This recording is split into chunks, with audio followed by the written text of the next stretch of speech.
We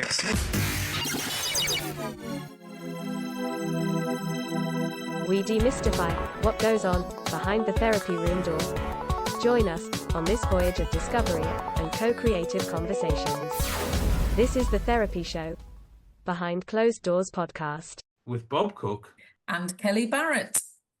Hello and welcome to the Therapy Show Behind Closed Doors. I'm here with Bob Cooke and I'm Kellie Barratt. Welcome, Bob. Welcome. It's good to be here again. Good to see you. Are you well?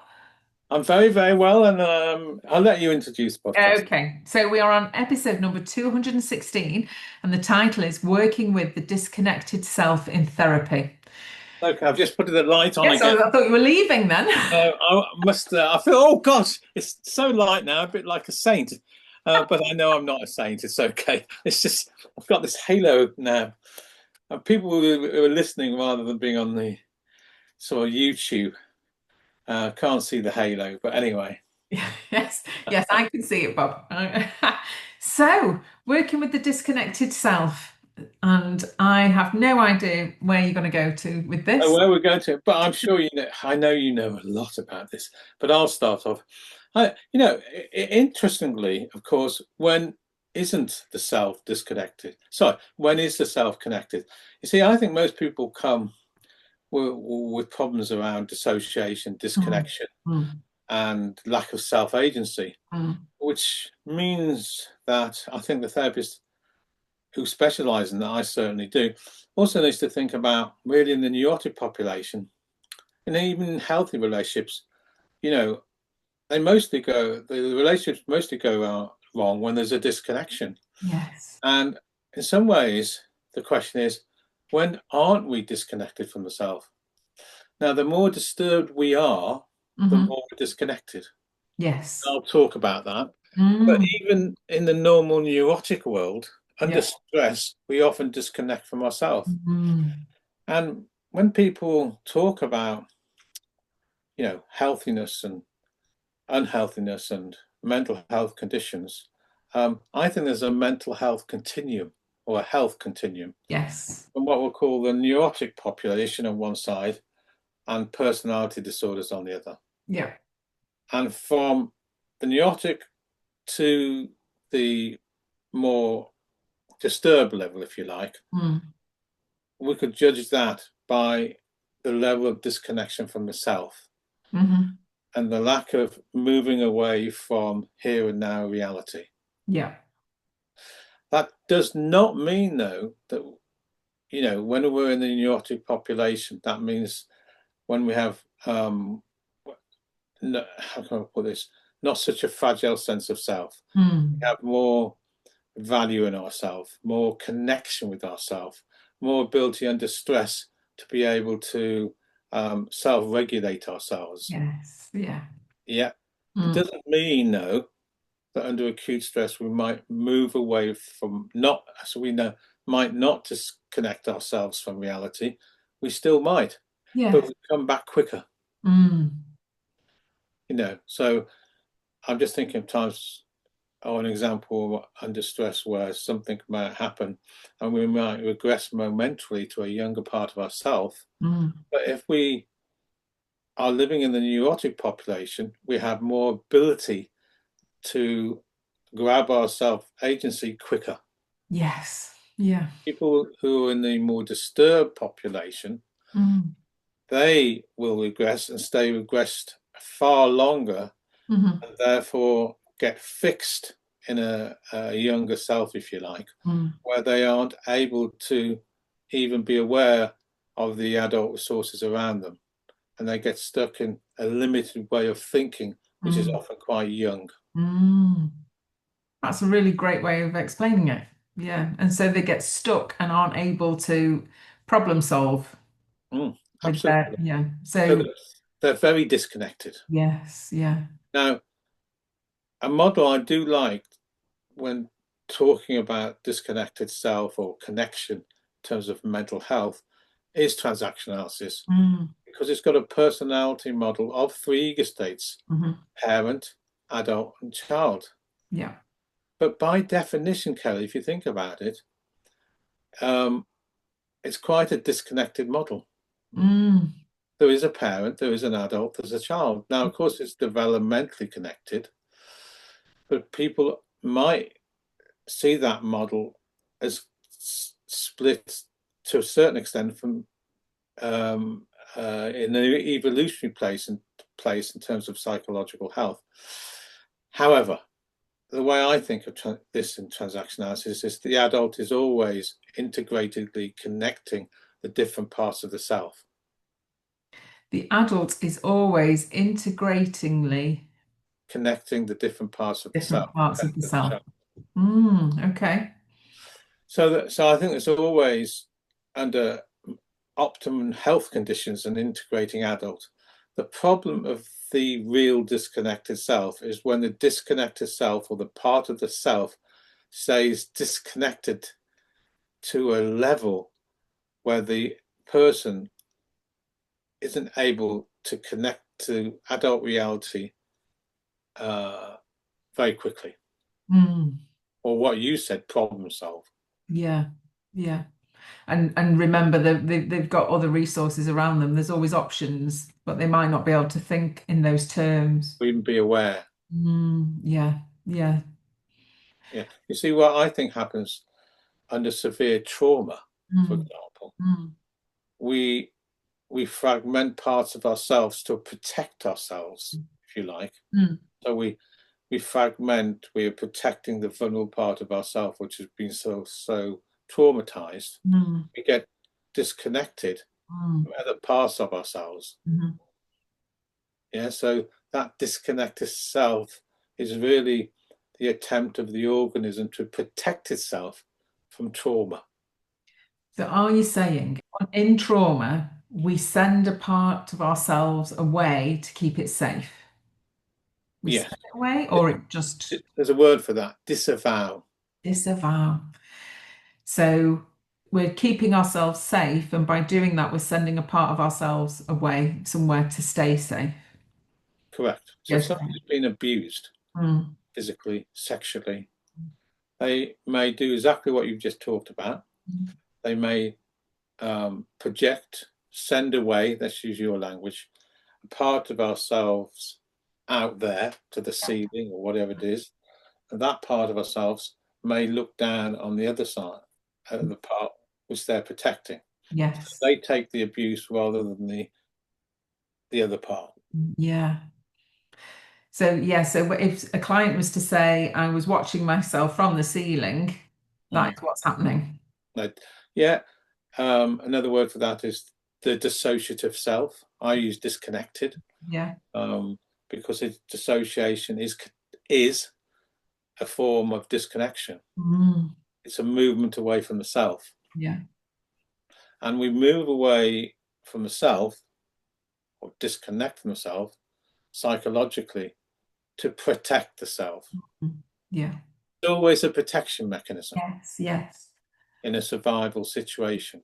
If a client is dissociating, something has happened in their history that has been so traumatic for them that they've needed to dissociate. Yeah, and it may not just be one thing. Yeah. It could be many different traumas, if you like, but it's a natural defense system of the self to protect the self. So they move away. Yeah. Yeah. Split. Yes. Create, some people call a false self. Yeah. Might say an adapted self to deal with the world. While the other self, which is the real self, is protecting the traumatized child. So let me give you a visual. Are you a visual person? I am. Have you ever picked up a honeycomb? I've not picked it up, but I've seen one. Imagine in your head then now. Yeah. Okay. Now in a honeycomb, there's many different compartments. Yes. Isn't there? Yes. Okay. So if somebody's been traumatized, using your language, they put that traumatized person into a compartment to close the doors. In the honeycomb. Yeah. So no one can come in or out. Yeah. And they spend a lot of energy making sure that that door stays shut. Now, in terms of survival mechanisms, what a wonderful system. Yes. So that part doesn't hurt anymore. Very clever. However, if the door in the honeycomb stays shut over time, you know, over the years and years and years and years, and time goes on, they are then acting in the world from, different places. The energy is being sort of on keeping that door shut. Yeah. But the other part of the self, if you like, is really, we'll call it a false self, is adapting and coping and everything else. But they're also making sure that door is shut. Now, the problem with that, well, first of all, it's a fantastic survival mechanism. Yeah. The problem in terms of psychological health is it takes a lot of energy. And so they're always operate. And the other thing, they're always operating from a limited part of themselves. In other words, there's never going to be 100% of their psychological energy spontaneously working in the world, or there's not going to be much flexibility because the energy is so focused on keeping that door shut. Yes. So a lot of energy goes to keep the door shut, and then they've not got all their resources, their psychological resources, to kind of exist in the world and function in the world. So they're depleted of their resource and psychological resources. And self-esteem goes down. The ability to be spontaneous almost decreases to zero. Yeah. And they are in the world of being adapted or presenting a false self,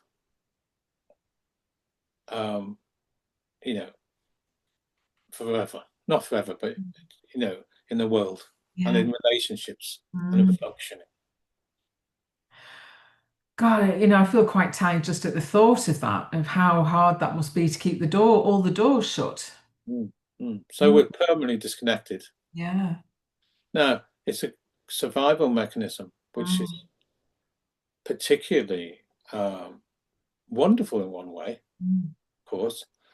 In another way, it doesn't help us psychologically evolve, and doesn't help us in relationships, and doesn't help us in functioning in life in a healthy way. Yeah. Well, we're still stuck at the place without all our I want to say all our cannons firing. That's not quite the right term, but I know what you mean. Yeah. Our energy, really. Yeah. So the question then is, how does a therapist work with that disconnected self or that dissociative self? Yeah. And the answer to that, and I'd be interested, because I know you'll have worked with traumatized people, so given this frame we're talking about, I'd be interested in what your process is. But for my process, the number one, if I was to train people how to work with the dissociative self or the disconnected self, the number one is to think of the aim. The aim is to help the person take ownership of their self again, the whole of their self, so they can be in charge of opening and closing that door again. Yeah. And to get there takes a very long time. So the therapist needs to be extremely patient, but understand they may need many times, even if they think it's repetitive, to go back to help the person even be aware that there's a door there in the first place. Yeah. Let alone they've got the power to open it. Now, all this takes, in this context we're talking about, thinking developmentally, thinking regressively, working with the younger self, where you're working with the traumatized self, working with the cut-off part of the self. It's slow work, but you do need to have to think developmentally. Yes. Yeah. And to know where you're going. Yes. And it can take a long time for the client to trust us. The end of the work might be that they trust us. Well, not the end of the work, but it might take one of the last things that actually happens. Trusting us. Somebody from that place by definition, will have, and rightly so, by the way, issues around trusting. Yes. Yeah. Yes, and it's not our job to remove those defenses. No, I'm glad you said that. In fact, I go as far as go to say that it's the opposite. Is it? We need to honour the defence systems. It'd be a tragedy to think about reducing them. We need to honour them first, and then we might get somewhere. Yeah, because the client needs to do that themselves. They need to choose to open the doors as opposed to us encourage them to go faster. The first step is listen to the story. Yeah. But you're right. I don't know how many steps in the process it would be, but we need to help them be aware. They're usually unaware of this process, by the way. Yeah. To help them be aware of the shutting down process, the disconnection. So we need them to do that, but we need to do it in a way where they understand that the initial process was a positive one in that context. Yes. Yeah, because they were keeping themselves safe. Like it was a great system in the moment. Might not help them now. No, but it's getting in the way now. They're not kind of living their full lives. So intellectually, they may understand that. Intellectually, they come to therapy. Intellectually, they've done a lot of therapy, maybe. And that's all great, by the way. That's one part of it, but it's not the biggest part. You know, there's such a thing as cognitive intelligence and emotional intelligence. Yeah. Two different things. And also psychological time and real time isn't the same thing. So they might feel they may feel X, X, and X, but it doesn't come from the moment, it comes from somewhere else. Yeah. Flashbacks, for example. Yeah. People who have post-traumatic stress disorder will always have flashbacks, whether it's visual or non-visual or heard or non-heard. So there's many ways we can start. I would always recommend see if we can listen to their story in an attuned, empathic way. Now, if somebody has had acute trauma, there'll always be dissociation. Yeah. There'll always be disconnection. The next bit is how many levels of disconnection may lead to what we call nowadays, and used to be called something else, nowadays called dissociative identity disorder, which always comes with amnesia. Back in my days, in the late 80s and 90s, was called multiple personality disorder. That means a fragmentation of the different selves. So people don't, I call this podcast Disconnected Self, but actually maybe I should have called it Disconnected Selves. Yes, the different parts. Yeah. And was it quite common, because I've worked with people definitely with dissociative identity traits, but I wouldn't not sure. I'm definitely not the disorder. So, but how often here we are. What do you see as a difference?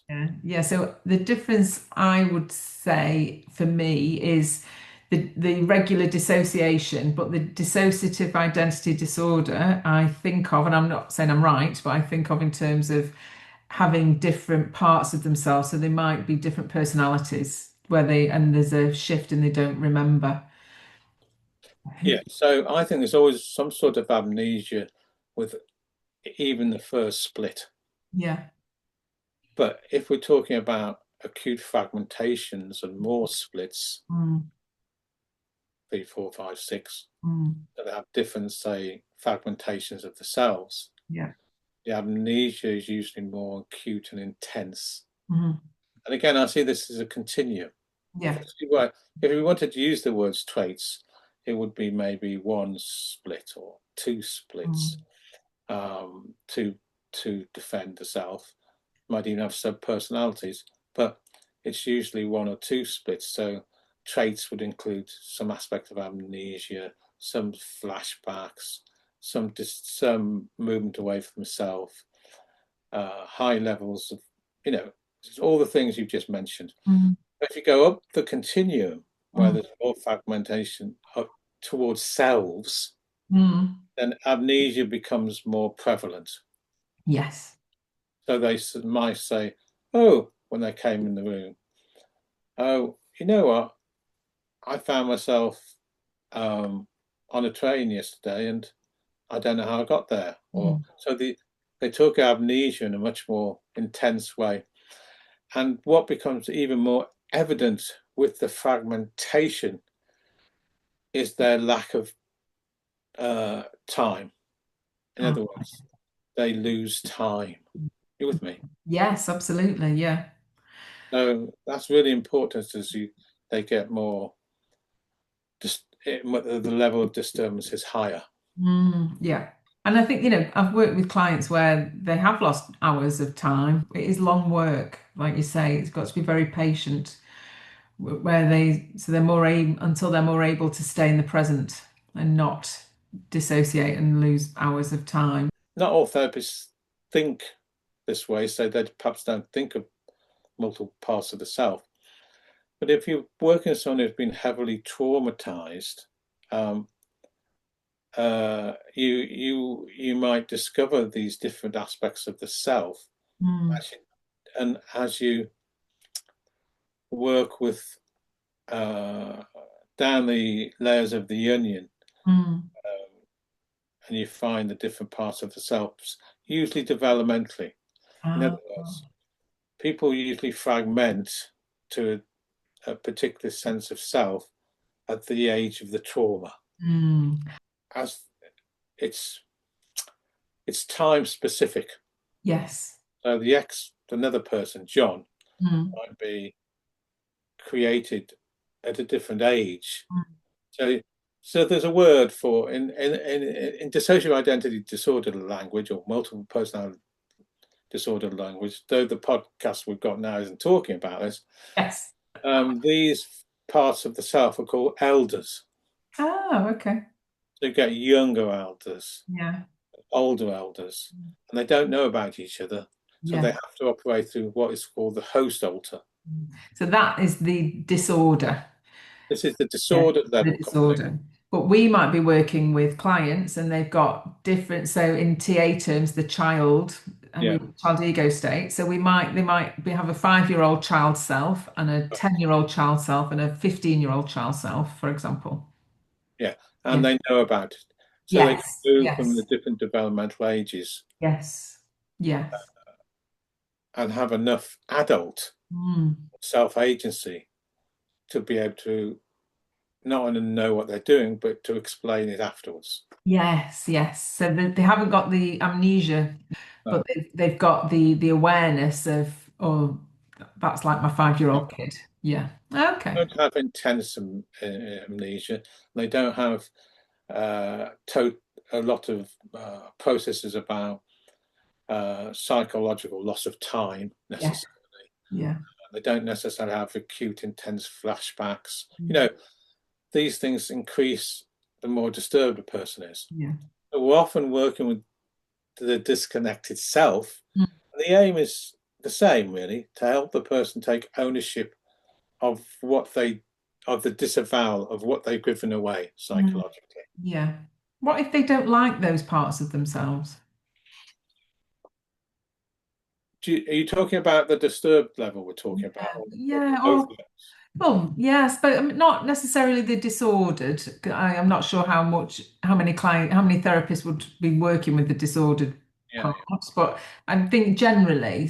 Just give me an example to explain. Yeah, so a bit like, well, I don't like that 10-year-old kid part of me. It's like. Right. So, okay. Now that's very common. Yeah. To me, that somebody said that sort of once I've listened to the story and how comes that and what functions that play that you don't like, or so I suppose the way I'm going is looking under a central principle I have, which is that as we trace the context and story back, however bizarre the situation may seem, it makes sense. Yes. So if we trace it back developmentally, we'll start to understand why they don't like the 10-year-old Yeah. part of themselves. But there's more understanding of that once we get back to the context. That's what I mean, tracing the story back. Now, if I want to start working towards integration at that younger level, I might use techniques like two-chair technique to get them to dialogue with each other. So that not only do I understand their respective positions, there's more chances of integration. Yes, yeah, okay. We've got a podcast on chair work coming up, Bob. That'll be a good one for We that. talk about that. Yeah. But, quite often when people split different parts of themselves for whatever reasons, they may be part of themselves they don't like. So they actually disconnect, if you like, and put the part they don't like into exile. Yeah. But there's always a reason. That's what I'm trying to say. That there's always a psychological purpose behind the exiling. Yeah. And so if we can understand that, we can find a way to bring them out of exile, hopefully. Yeah. And a very common thing around trauma, or specifically, let's say, an aspect of trauma, then let's talk about cumulative neglect. Yes. Someone's been neglected in a very, whatever ways, they may withdraw part of themselves so for such a protective way, because they'll have a fear probably of exposure because of various reasons, usually goes with neglect, and that will become the real self, and that how we adapt to the social world becomes the false self. So there's a split, for example. I don't necessarily see the false self as bad. They may experience the false self as the protective other. Yeah. Well, it's like forward facing in the world, isn't it? So it's. But I would always encourage therapists, people listening to these podcasts particularly, may or may not think the way that I do, but just to think or to reflect on psychotherapy in a developmental process. Because for us to start thinking about these concepts as disconnected self or movement away from self, we need to think developmentally. Because if we don't think developmentally, then we're not thinking about how the past affects the present, and we're not thinking about how to deal with trauma, actually. Because we have to go to younger parts of ourselves and think about regression and repair to be able to do the work. So I'm assuming that for people to listening to these podcasts, and especially over time listening to me and yourself now, will think developmentally. But for anyone to understand this in the way we're talking, I would encourage them to think developmentally. So for those people who aren't trained, what do you actually mean? So you say it actually. I'll just stop. If you think that the past affects the present, yes, you're thinking developmentally. Yes. Okay. If you are thinking that in this evolutions of a psychological process, there's always going to be developmental stages that the person, as they grow up from childhood to adult, needs to actually go through to achieve maturity of health, you are thinking developmentally. Yeah. Okay. If you are, say, a CBT therapist who thinks about, problems need to be dealt with at a cognitive level, and that will lead to behavioral change, that's a different type of therapy.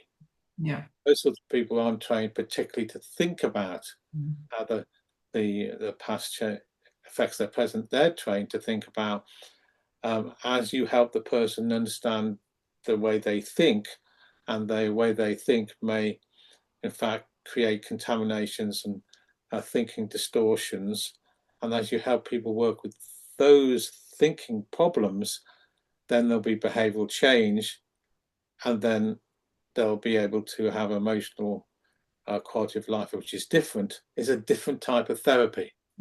Yes. You wouldn't think about a disconnection of the self particularly. Yeah. I guess well, I don't know, I can't speak for you, but I'm getting a sense of the client's child ego state when I'm working with them. So I'm getting a sense of how old they feel to me through. Because you're thinking development, because you were trained in TA. But the type of work you and I do, because we were trained in this way, is long-term therapy. Yeah. People with CPT, etc., is short-term focused therapy, which is a completely different way of thinking about things. And I'm not saying one is better than the other, but what I'm saying, if you're going to think about a disconnected self, you will probably by definition think developmentally. Yeah. I was trained to think this way. Yeah. PA, integrative psychotherapy, and psychodynamic therapy. And therefore, I will, by definition, think about how the past affects the present and think about how we defend against trauma. Yes. Yes. How we do that is, I believe, is to disconnect ourselves, and that often can be called the adapted self against the real self. Maybe the podcast could be called, another one, how to work with the adapted and real self in therapy. Yeah, you see, I thought you were going to talk about clients who were emotionally numb with the don't feel injunction, or so it's interesting that we've gone down the dissociation route. So, well, that's splitting, isn't it? That's disconnection. Yeah, but I thought we'd be giving the listeners some top tips of how to work with them in that kind of how to. Oh, well, I can tell. I hope I have. I'm running out, but it's long-term therapy. It's slow therapy. It's being attuned to the younger self. Yeah. Inquiring and asking specific questions so that you can listen to their story. Yeah. And the purpose of it is to help the person integrate and take ownership of the self again, so they can have access of energy to problem solve and have a quality of life in the present. Oh, that's a wonderful synopsis, Bob. I might ask you for one of those every podcast. But the biggest tip is takes years. Yes. Think about healing of trauma is a developmental process. I mean, you've got shorter processes like EMDR, which is very useful. It's more like 10, 12 sessions.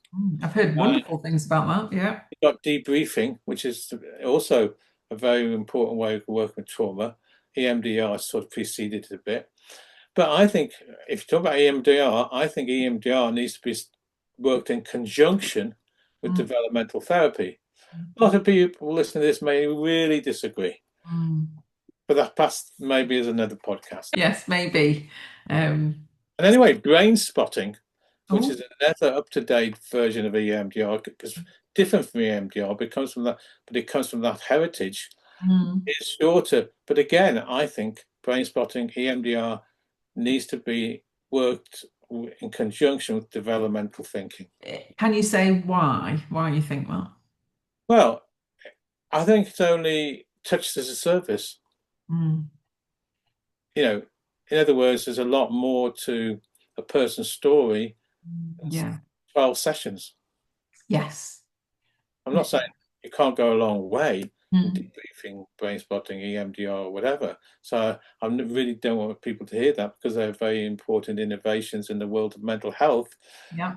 So if you want to go to where the trauma really was in a much more comprehensive way, I think it takes time. Yeah. And people may really disagree with me, and that's okay. Yeah. Well, different horses for different courses. Yeah. Lovely to see you, Bob. Great podcast. I've enjoyed that again. Good. I'm glad you've enjoyed it. I enjoyed talking about it. Yeah. And we probably need some more podcasts on these. We could start numbering them 1 and 2 and 3, but this is one of maybe 2. No, I enjoy talking about it, and it's always been a passion of mine working in that, the way I'm talking about. Yes.